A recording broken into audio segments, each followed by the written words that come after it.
discussing here, which is the last thing we will be talking about, is rules. Now, we must have come across this, we must have used this in sentences and all, because it is very, very sacrosanct. We use it most especially when we want to show that something or someone belongs to someone or thing. Now, rules, let's define it properly. Let's define it properly. Rules is a possessive is a possessive pronoun. Is a possessive pronoun showing that something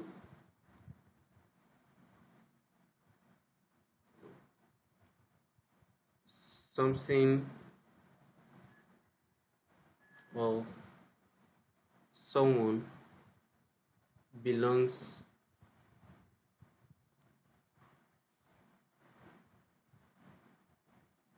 belongs to someone or something. Let's have it like this, or something. In essence,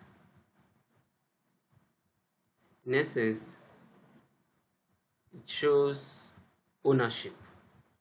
It shows ownership. Now, whose is a possessive pronoun showing that something or someone belongs to someone or something.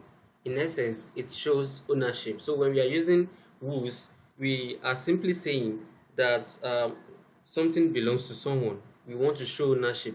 We want to show who owns that thing, who owns that person, and all of that, So let's see examples. Let's see examples.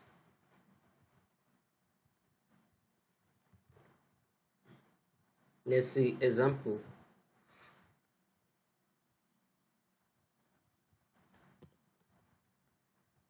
The coach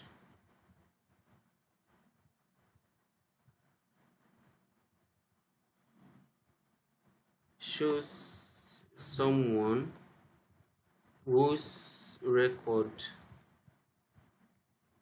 was strong.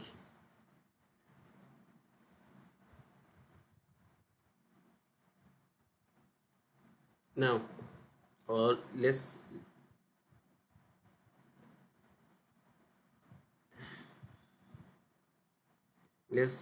have as many as possible. I told the teacher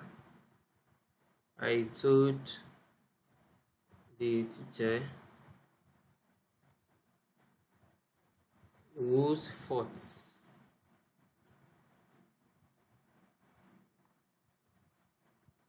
it was.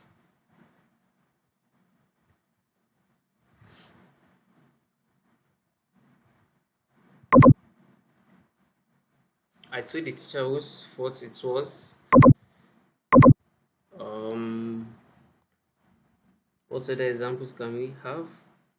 Whose tickets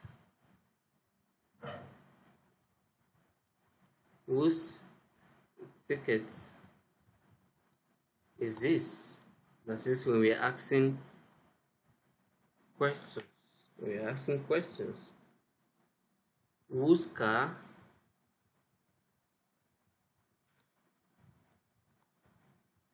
is parked there? Now, these examples should suffice, to explain how to use who correctly in sentences. Now, don't forget, it is a possessive pronoun. It shows ownership. Now, the first example we have here, the coach shows someone whose record was strong. Now, the coach shows someone. That's fine.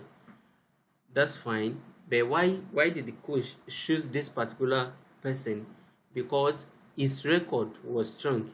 Now, to combine it together, we have the coach shows someone whose record was strong. So this is saying that the record belongs to the person that the coach shows, belongs to the person that the coach shows. Now, so, and that's why we have the coach shows someone whose record was strong. We cannot use which, we cannot use whom, because we want to show ownership, we want to show possession. Let's Another example we have here is I told the teacher whose fault it was. I told the teacher whose fault it was.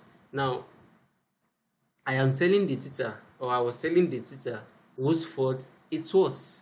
So I am saying the fault belonged to the person whom I'm talking about.